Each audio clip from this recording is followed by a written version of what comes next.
Senator Johnson and I wrote to David Weiss, the U.S. Attorney for the District of Delaware. Now, he happens to be in charge of the Hunter Biden criminal case. In that letter, we asked Mr. Weiss a series of threshold questions that Attorney General Garland has repeatedly failed to answer. First, we asked whether Nicholas McQuaid is recused from the Hunter Biden case. As we have said publicly many times, McQuaid is conflicted because he worked with Hunter Biden's criminal attorney before he was hired as a top position in President Biden's Justice Department. Second, we asked Mr. Weiss whether he or any of his employees have had any communications with McQuaid. Third, we asked Mr. Weiss whether any of his employees, not just Mr. McQuaid, are recused from the Hunter Biden case. We asked these questions because the Biden family is from Delaware and has extensive political connections.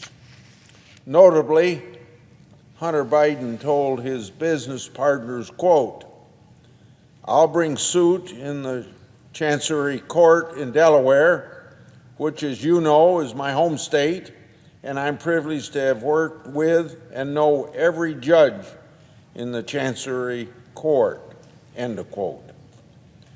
Does the Biden family have connections to anyone in Mr. Weiss's office? That seems to be a very fair question. With respect to those three questions, Mr. Weiss didn't even try to answer. In fact, the Attorney General jumped in and answered on behalf of U.S. Attorney Weiss. But calling the Attorney General's letters an answer is an overstatement. It was another non-answer, eventually just words on a piece of paper that didn't say anything worthwhile. So Senator Johnson and I also asked Mr. Weiss if he's received sufficient resources and support from the Justice Department to properly handle the Hunter Biden case. Again, no answers. One would think that the department, and specifically Mr. Weiss, would want to tell Congress and the American public that the answer to that question is yes.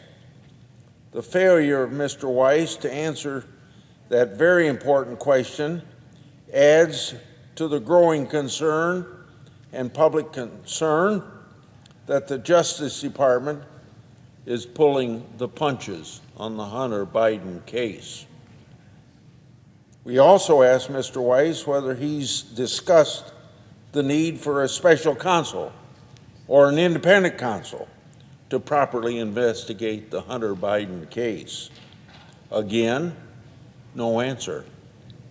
The last question is more relevant today than when it was asked, because the other week, a voicemail was released reportedly from Joe Biden to Hunter Biden.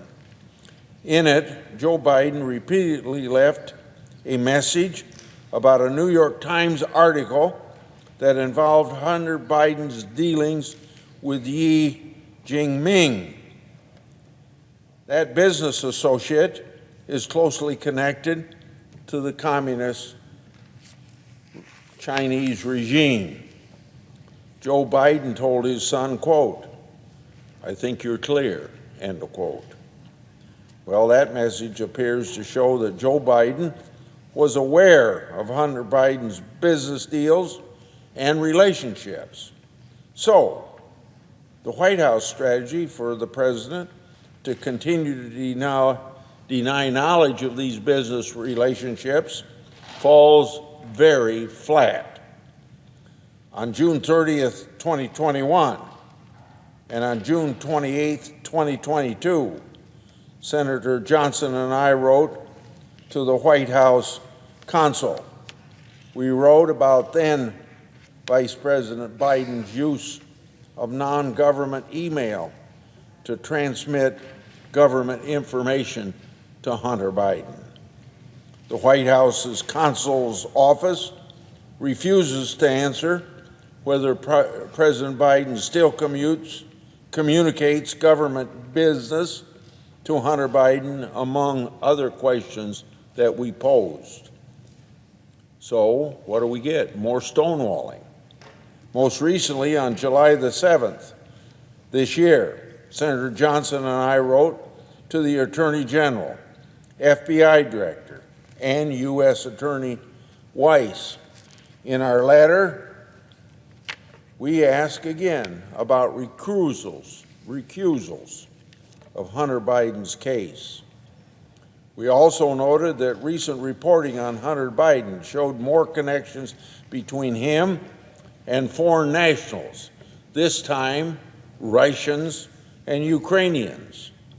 Those additional links further support my and Senator Johnson's conclusion in our September 2020 Biden report that Hunter Biden's activities causes criminal, counterintelligence, and extortion concerns. At the time, our findings were ignored or falsely labeled Russian disinformation by Democrats and by liberal media. We gave floor speeches on March 28th this year, March 29th this year, April 5th this year, that introduced bank records connecting Hunter and James Biden to the communist Chinese regime. The same connections that we made in our 2020 report. Those bank records have proven to be authentic and hence aren't Russian disinformation. For years, my colleagues on the other side of the aisle levied complaints against the Trump administration Justice Department for the lack of transparency. Now, why aren't those same Democrat colleagues raising this concern about this administration not showing the proper transparency? Congress has a constitutional responsibility to ensure the proper execution of and compliance with conflicts of interest laws and regulations. The failure of the Justice Department to comply with these rules will cause political infection to run rampant. And, of course, that'll rot the core of the Justice Department and cast a cloud over everything that the Department of Justice does. As I've said before, the Justice Department's failure to be transparent with the Hunter Biden criminal case and recusals related to it has cast a cloud over that investigation. So I ask, what is the Justice Department trying to hide? The American people's concern about how the case has been managed? These concerns are very legitimate. To Attorney General Garland, to Director Wray, and to Mr. Weiss, I strongly urge you to clear the cloud sooner rather than later.